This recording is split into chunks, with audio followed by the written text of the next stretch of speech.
We have multiple Oiler updates on top of a sneaky good signing out of the NCAA. Jam-packed episode for you today here, folks, as the Oilers take on the Vegas Golden Knights at T-Mobile Arena on the first game of their four-game Pacific Division road trip. All that and more today, but if you haven't subscribed already, 76% of you haven't hit that button down below. So if you have the time, folks, go ahead and hit that subscribe button down below for any and all Oiler content.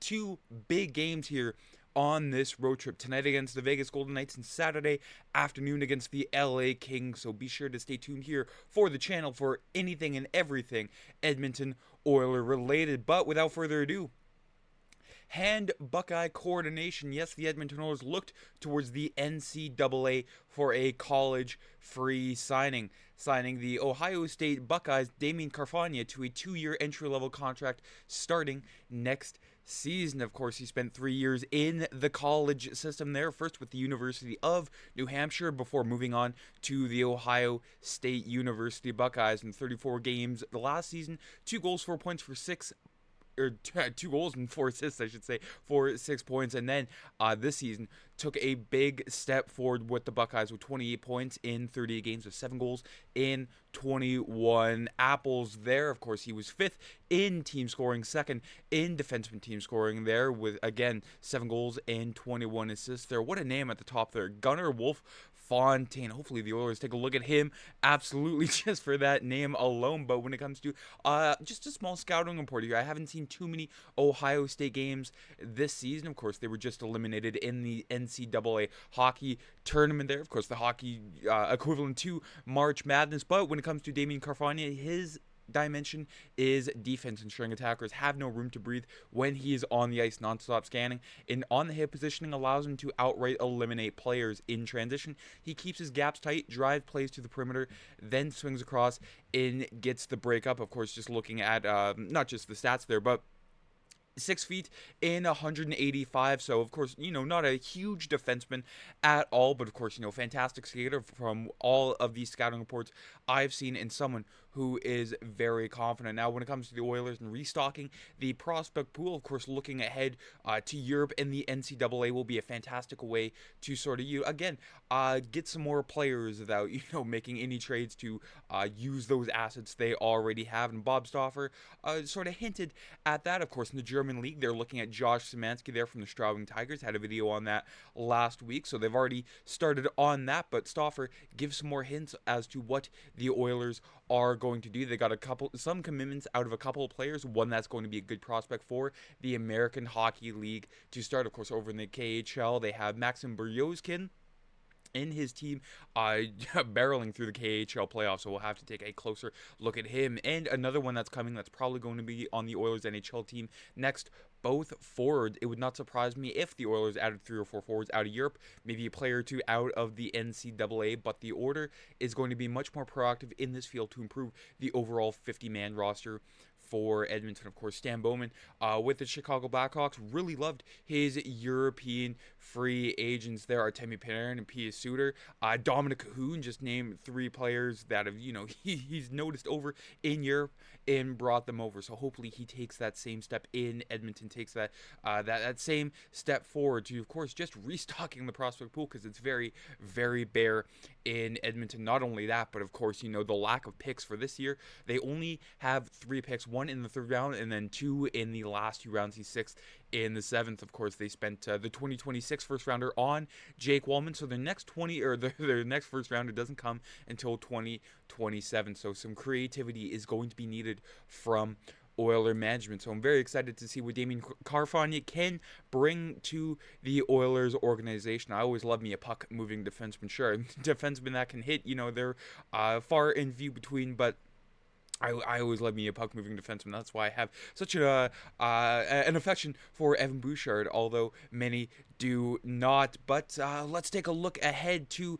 tonight's game against the Vegas Golden Knights. Of course, Cirque du Oil. The Oilers head to Nevada, Sin City. Hopefully it's good. It'll be Win City after tonight to cap off the 4-game season series there. Of course, the Vegas Golden Knights took the first 2 4-2 in 1-0, but the Oilers on December 14th 6-3 win over the Knights. Of course, that one was a lot closer than what the final score sees. So the Oilers hopefully can even up the season series, or the Vegas Golden Knights will take the season series 3-1. Hopefully, it is the former and not the latter. From Mark Spector, everyone's favorite Edmonton sports writer, it sounds like Connor McDavid made the trip to Vegas with the team.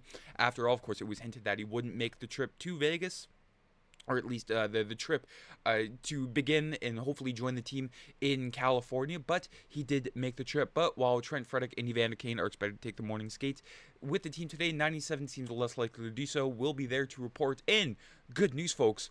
Connor McDavid is on the ice for the Oilers morning skate, according to Tony Barr. There you can see Connor McDavid in the non-contact gray jersey for at least today, said Tony, and it doesn't look like 97 will return tonight, but a very encouraging sign to begin the 4-game road trip. And not only McDavid is on the ice, but, when it comes to Kris Knoblauch, I think the most important thing is that he's healthy and 100% for the playoffs. To say the regular season is not that important, and we're not playing for anything, and putting in time is a little far-fetched. We're not in that position. When he is healthy, we want him joining and want him playing, but we're not going to push something that might get worse. Of course, it's also the struggle between trying to get home ice for the first round against the LA Kings or making sure everybody is healthy. It's that juggling that Kris Knoblauch and the rest of the Oilers coaching staff and management have to sort of juggle there. But of course, not only Connor McDavid is on the ice, the very first sighting as an Edmonton Oiler, on the ice at least, is Trent Frederick from Tony Barr. Trent Frederick is on the ice this morning for the first time as a member of the Oilers, which is very encouraging. Of course, the Oilers management wanted Trent Frederick in some games before the regular season ended. Of course, he was harboring that ankle injury that he suffered as a member of the Boston Bruins in late February against the Toronto Maple Leafs. Just taking a look at the Oilers morning skate lines coming here from Bob Stauffer, Vasily Podkolzin, Leon Draisaitl in his second game back from injury with Victor Arvidsson. Hopefully we get some of that same Draisaitl magic that we saw on Saturday night against the Calgary Flames. Zach Hyman, Ryan Nugent-Hopkins, and Kasperi Kapanen elevated to the second line here in favor of Jeff Skinner, who is back on the third line with Matisse Janmark in Connor Brown, with Max Jones, Adam Henrique, and Corey Perry as your fourth line. And of course, an unofficial fifth line here with Connor McDavid, Trent Frederick, and Evander Kane, all on the ice this morning for the forward group. Jake Wallman and Evan Bouchard begin the defensive core here for the Edmonton Oilers with the morning skate, followed by Darnell Nurse and Troy Stetcher and Brett Kulak in timers. And still missing the presence of Matthias Ekholm with Calvin Pickard, who is slated to get the start tonight, and Olivier Rodrigue is projected to get his first career start against the San Jose Sharks on Thursday night. But when it comes to Ekholm, Kris Knoblauch is not too worried about him. I think it's something that can get healed and be 100%. It's not like Evander Kane last year, where it's something that was ongoing and it didn't matter how much time off he had. It's not injury like that. It is something that he can get healed and can move on and be 100%. He just needs some time. Of course, I've been worried about Matthias Ekholm ever since Christmas, and even before the Four Nations face-off, when that illness sort of ravaged the Edmonton room. You can tell Matthias Ekholm probably got the worst of it, and then he went to the Four Nations face-off, was projected to miss the final game against the Americans, but he did play at that one, although I would have preferred that he didn't. And then ever since then, just hasn't been the same player. Came back for 2 games and wasn't the vintage, the classic Matthias Ekholm that we have been used to seeing on the ice for the Oilers. So hopefully, to begin the Stanley Cup playoffs, it might be against the LA Kings, probably will be. Matthias Ekholm is very much needed on that Oiler blue line, but of course you don't want to rush it too. With injuries at this point of the season, it's very tricky, but hopefully the Oilers can get through it. But just taking a look, comparing here, the Oilers last 5 and the Vegas Golden Knights last 5. Vegas coming off of a 6-game win streak, or still in the midst of a 6-game win streak there, beating Nashville, Chicago, Minnesota, Tampa Bay, in Detroit. While one team is on fire, the Oilers still trying to find their footing heading here into the Stanley Cup playoffs, but still coming off of a big team win against the Calgary Flames 3-2 in overtime. Just taking a look at the Vegas Golden Knights projected forward lineup here, one of the the deepest teams on paper here in the Pacific Division, with Ivan Barbashev, Jack Eichel, and Mark Stone. Brandon Saad, hey, remember when the Oilers were supposed to get him? Nicholas Waugh and Pavel Dorofeyev, Victor Olofsson, William Karlsson, Riley Smith, and then Tanner Pearson, Brett Howden, and Keegan Colasar on the defensive side for Vegas. Without Alex Pietrangelo tonight, he was day-to-day, and it looks like he will miss tonight's game against the Oilers with Braden McNabb and Shea Theodore, Noah Hannafin, Zach Whitecloud, Nicholas Hague, and Caden Korzak, with Adin Hill getting the start for the Knights tonight. Of course, he's the bane to Edmonton's existence here with a goals against average of 2.46 and a save percentage of 908 with a pretty stellar last 5 games, except, mind you, the 857 against Chicago, but still got the win.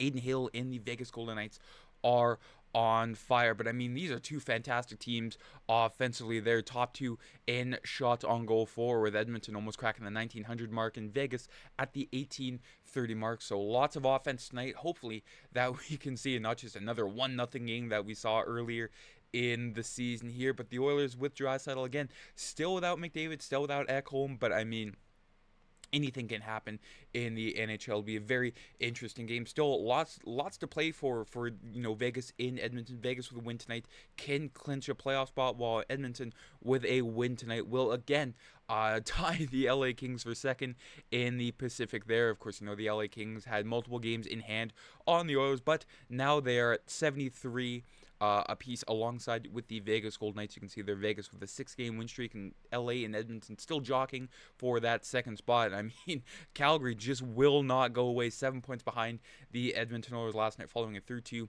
shootout win. But I don't think we have to worry about Calgary or Vancouver at this point of the season. But that is it for today's video. Let me know down in the thoughts. If you watch any Ohio State games, let me know what you thought of Damien Carfagna. I'm very interested to see your perspective of him. And folks, give me a score prediction for tonight. I'm so excited for this game. Oilers Knights, always a fantastic one. So let me know your thoughts and your score prediction down in the comments. Have yourselves a fantastic rest of the day and enjoy the game tonight. Let's go Oilers. We will be back with a recap tomorrow afternoon. Take care. I'm Matt.